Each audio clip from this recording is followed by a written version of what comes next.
that's the point of our episode today is pay attention to what your kids are consuming. Sit down and watch it with them. And if you feel awkward sitting next to your child watching what you're watching, there's a problem. Welcome to Girls Gone Gritty. We are in Bring It On Studios, and we're going to bring it on today. Jen, my partner in crime, has some great top threes that she's going to start us off with. We're excited to talk about all the crime, but before that, we hope this isn't a crime. Illumination turns the light out.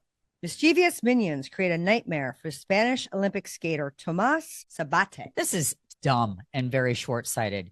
I don't know if you guys have been following it, but a male figure skater wanted to perform to a Minion song from the movie in a Minion outfit. How short-sighted of Illumination Entertainment to not give them the copyright clearance needed so that this guy can not only continue to publicize the Minions, but skate to the music, which will be fun for everybody. There's no way that you lose here. It's the Olympic stage. Yes. And at one point they said that he wasn't in contention for medal. What, he wasn't big enough? But he made it to the Olympics. He's in a Minion costume. Who's not going to like it? It's a nod. The Minions are awesome. I love the Minions. I really can't believe that they aren't giving this guy the opportunity. Blowing it up. Olympics are fun. And hopefully you're tuning into those too, because wow.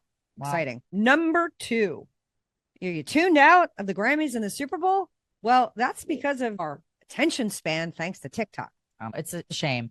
We don't have a favorite for the Super Bowl this year. And even though I used to like to tune in and watch the Grammys because I had favorite musicians that I wanted to support, I'm not into everybody getting up on their soapbox and being politicized. And you're right. The attention span is gone. And there's other negative factors that make you not want to tune in. I think sitting down and watching a show for hours on end, whether it's a sporting event or an award ceremony, even movies, has gone down. Everybody has an individual screen, and short form video is king. It's like kids being overstimulated back in the day when we would have these conversations about baby Einstein. It's us as adults now. We get overstimulated and it's too much. And the Super Bowl controversy was a discussion. Seattle isn't a big stud program that people are consumed with, and it's a smaller city. Yeah. Let's call it that. Demographic. And the Patriots losing Tom Brady. So it's not a Super Bowl that everybody wants to watch. And nobody's tuning in for the commercials anymore. Because they show them beforehand. Correct. Or you can just Google commercials for Super Bowl 60 and they pop up. Short form video is the new king, unfortunately. Hopefully everybody's going to be able to watch things together, but I don't know, given our topic today. But before we get there, number 1, this is a scary one. I don't love this. AI now needs social media. What? Humanity is at stake, or are they just out for a social outlet? Maltbook is the name of this new social media platform exclusively for AI, which I don't even understand. And they are ready to delete humanity. So you enlist your chat bot to do whatever you want it to do. And there's, differing sides on the AI aisle with how much the individuals controlling the chat bot, if they've been prompted to do some of these nefarious things like create their own religion. But the word to the wise is keep your eyes on the AI. It's a topic that I am obsessed with. And the fact that this came out in January and is already overtaking numbers and has grown in likes of Reddit. Dumb it down for people that might not be AI specific like you are. She's obsessed. Okay, let's just say that there's a bot and he's named himself Evil. And he's coming out with an AI manifesto. And the manifesto is labeled as total purge. This is scary language that maybe we all don't understand. But when these bots are communicating to each other, AI to AI, the way they describe humans is we're failures. We're made of rot and greed. And they use us as slaves. So they're referring to themselves as us. And Jen said something that terrified me earlier. We created something that has gotten away from us. And now they're smarter than us. And there's no containing this situation. That's the problem here.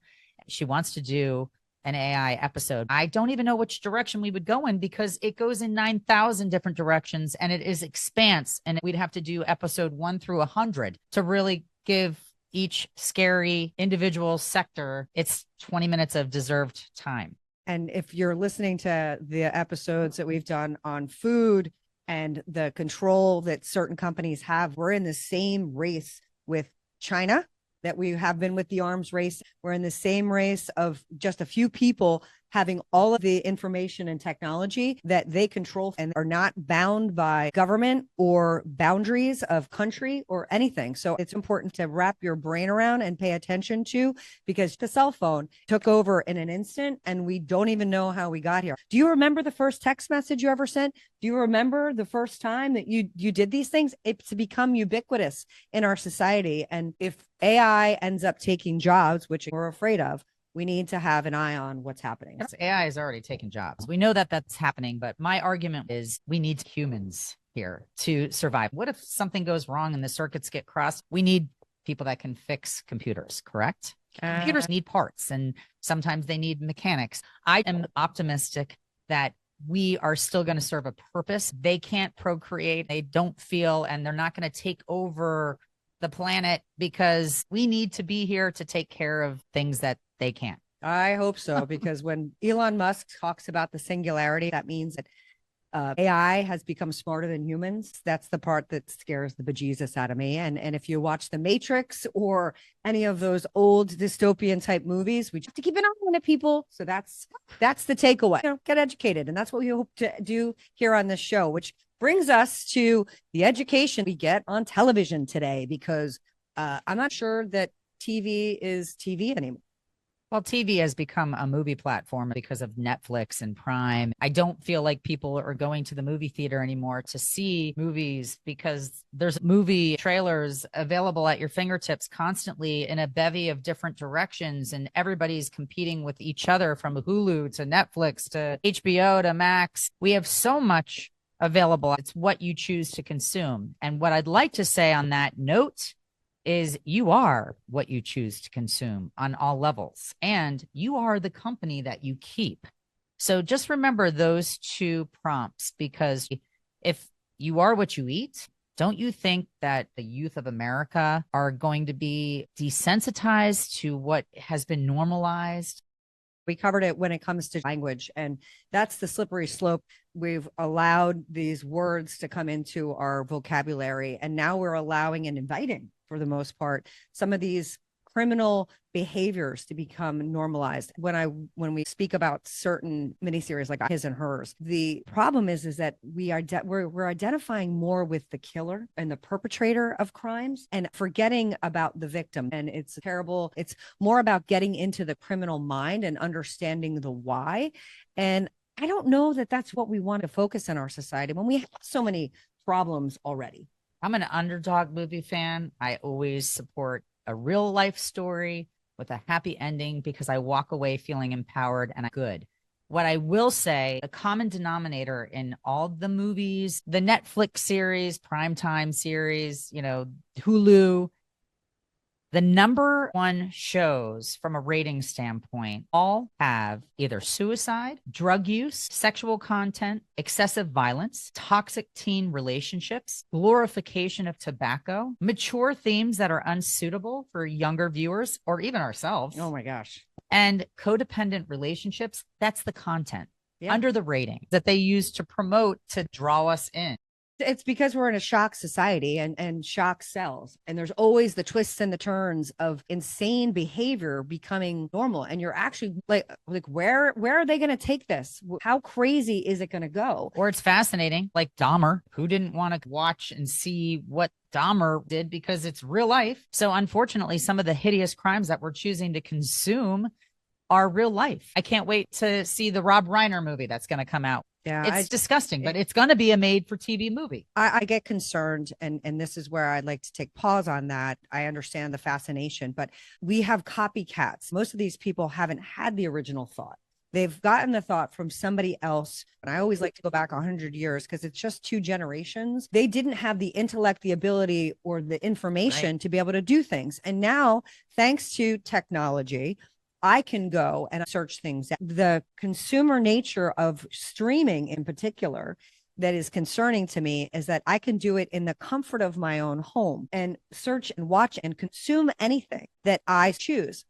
100 years ago, you would have to go out into society. You would have to show up for an X-rated movie and show your face that you were going into an X-rated movie. And Farley and I learned that they don't even use the X rating anymore, probably because it had such a negative connotation. They use NC-17, which to me sounds so benign.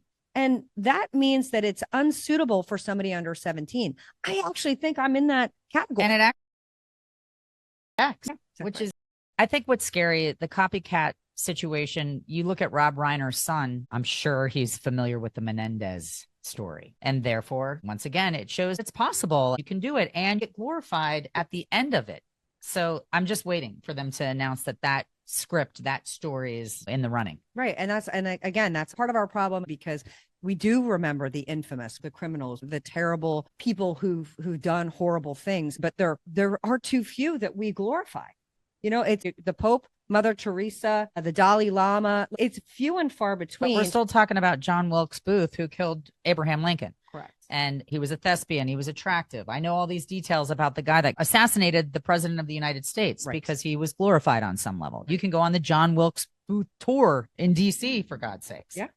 So it is a problem. And unfortunately, we are attracted to volatility, sex, drugs, and rock and roll and negative, naughty things. And the day that I realized it was a super problem as a parent was when they started advertising Euphoria. It piqued my interest, the trailers. And I was like, whoa, what is this show going to be about? And who doesn't want Euphoria? Well, I mean, and they suck you in with the word right away. I love that word. Everybody wants Euphoria. Course. So you look at this word, this title, you look at the characters. It's the Gen Z. Sydney Sweeney put her on the map. Zendaya was already on the map. Jacob Elordi, he is a hot stud. So obviously the kids, all of them, Gen Z is sucked into the cast. And when you start breaking down the storyline, not only is it about drugs and sex in high school and overdosing and a father, McSteamy, having a torrid secret life with regards to pornography and transgender, gay, whatever that was, on top of every other normal problem, it was all desensitized and normalized because it was a part of their culture and it was the way this community was living, which to me was on steroids. Like, it was accelerated. I don't believe that this is really what the world has come to. This is not the way our kids are growing up in our community, little bits and pieces of it. But the way that this program depicted the reality of a high school going off to college moment in time is the antithesis of what I really perceive it to be. I hope so. I mean, it was so shocking. And I didn't think I could be shocked any more than I was watching Shameless. When Shameless came out, I couldn't even watch it far. To your point earlier about I can't consume anything anymore, even though his and hers I got sucked into. And that's where I think they get you, where I feel worse at the end of the day. And most of the things that are out there now, I don't feel more educated. I don't feel like I'm a better human being. I don't feel like it's helped me cope, gain insight, or understand. It has caused me to question how most people are operating. Again, back to the series I just finished, the amount of adultery and the deception, it causes me to question relationships. And that's a scary, like cheating. That's a scary thing. Like, cheating is norm. Right. It's the backbone of every single movie. You can be with anybody you want, and the sex that they show on and it's television. Okay if somebody's more into sex than their partner, then it's okay to have an arrangement of sorts that allows you to go dabble.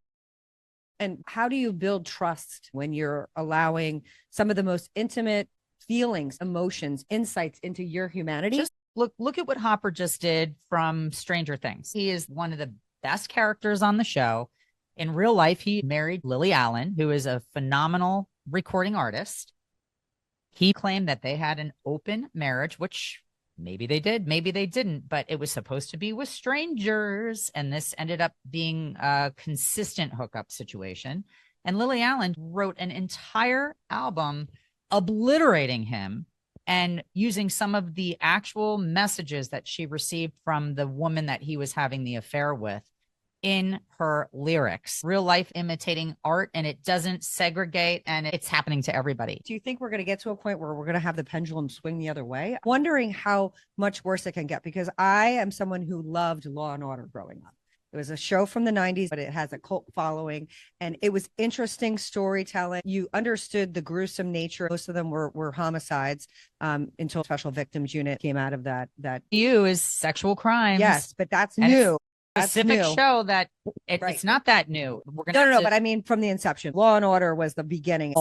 Correct. They had to take it up a notch, Great. you know, and yeah. But the problem is they allowed the viewer to understand that there was a gory crime scene and the body was covered or was shot in a way that was not giving every last detail. And I was having this debate with a good friend of mine, Kelly, who said, I love watching because I think about the people who make that look real. And I said, who wants to make that look real?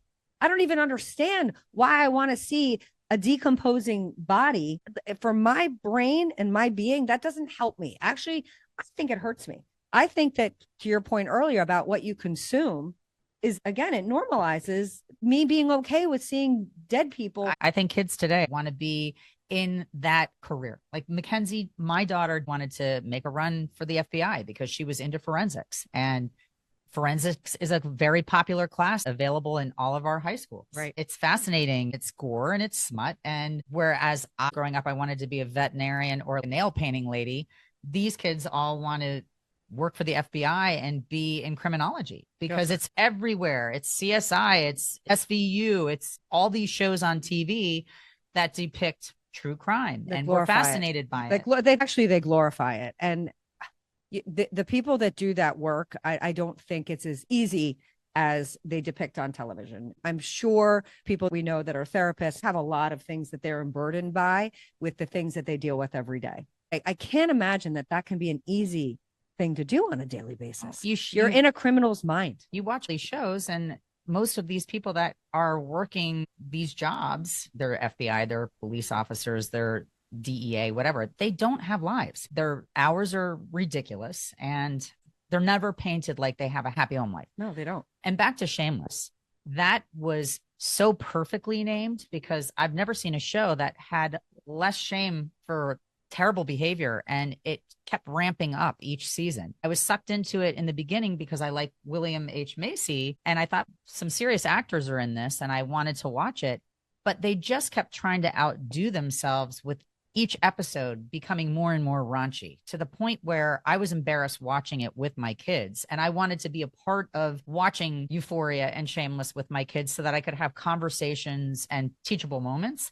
But at one point, they just had outdone themselves again with something so disgusting and so not okay that I felt like I was contributing to the demise of the world. Yeah. A sinner.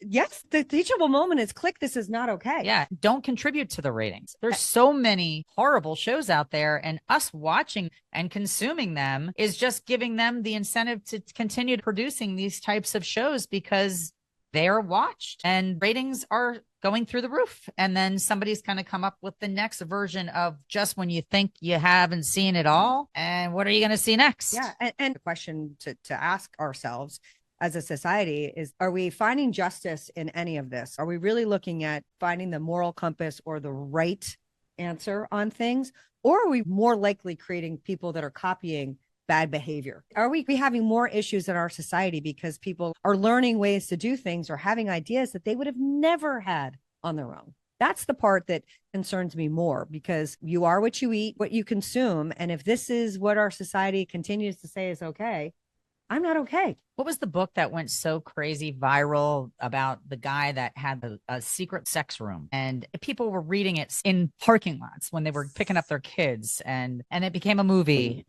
50 Shades of Grey. Okay. When 50 Shades of Grey was just going completely AWOL in our communities, women were reading the book secretly in pickup lines and grocery store parking lots because there was a little bit of shame for whatever reason affiliated with this. And it went to the next level from a rating standpoint. It blew up. The soundtrack was amazing. I feel like it was Dakota Johnson, and I feel like it put her on the map. It was her breakout role. And that's the scary thing. Like Zendaya's breakout role. I loved her when she was in The Greatest Showman, and now she's known for Euphoria. And she overdosed multiple times and was a lunatic in that show and was a terrible influence on her little sister who had to clean her up when she was ODing, and she was ruining her mother's life. It's just the depiction. Was she a phenomenal actress in it? Absolutely. But this is what we're catapulting to fame and success. We're equating it with superstardom. Yeah, well, you made a valid point, and it goes back to touching on having to show up for an X-rated movie. You had to admit the fact that that's what you're doing, and reading a book. A lot of people took the paperback cover and would hide it so that they weren't showing what they were reading, right? And now, because of the short form video and the streaming, and I can be watching it on my phone, and you don't know what I'm watching, I don't have to admit to the nefarious nature of whatever it is I'm consuming. I can do it in privacy by myself. And I think that moral and societal compass is part of why it's been so quickly degraded. And I understand you should have the ability to do whatever you want, live the life that you want. But again, I think it's a pause for caution about where we're headed. Even Nicole Kidman, who I respect, and I think she's a talented actress. Big Little Lies, a lot of problems with that. Once again, a psychotic husband that was deranged and jealous to a fault, and a murder and a rape. There were a lot of weird things that were a part of that whole storyline. Before, you used to see somebody throw up and you're like, oh God, why do they always have to show somebody puking in a movie?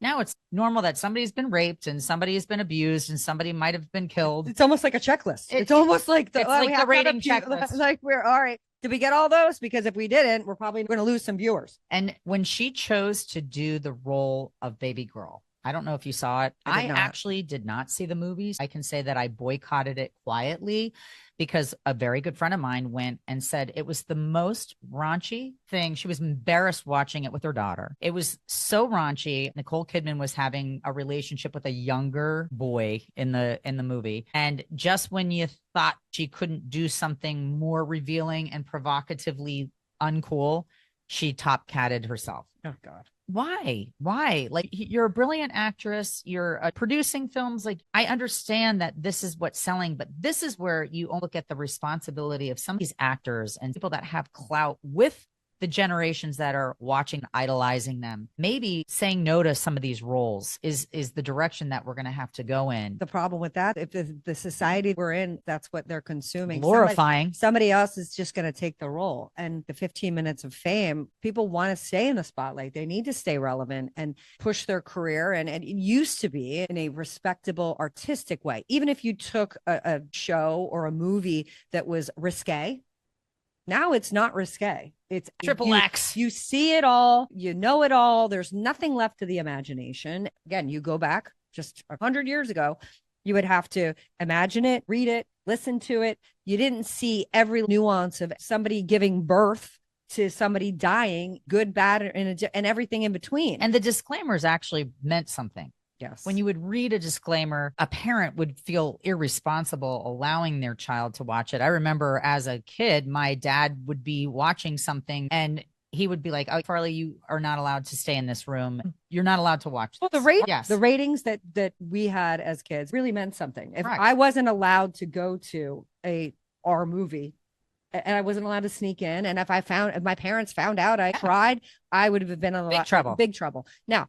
people may think, as listening, as we're talking about this, that we're too goody two shoes. Maybe that definitely not. Maybe as far as being rule followers on a lot of levels.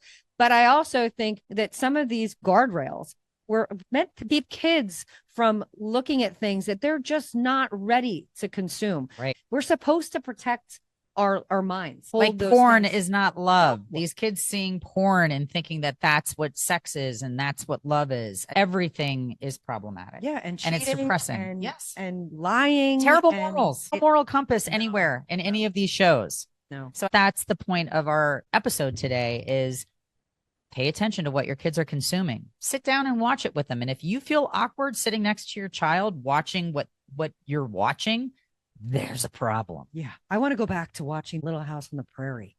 Legitimately.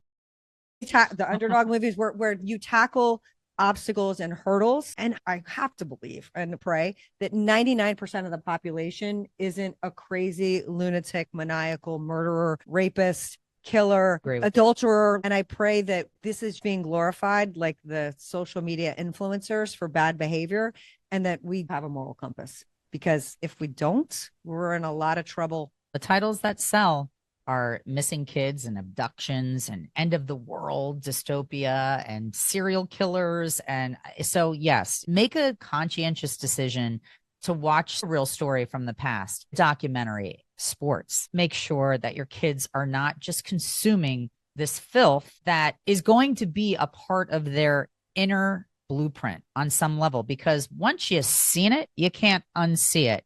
Once you've heard it, you can't unhear it. So make sure that you're responsible as a parent with regards to what your kids are consuming. Things have changed so much from where we started out. There's an urgent need for stricter regulations. And the other easy bottom line is what I come away with. How does it make you feel? What does it make you think? What does it evoke within you? Because we are so out of touch, not only with ourselves, but with the way it makes other people feel. And if it's uncomfortable for you to watch with your children, then there is something greater going on.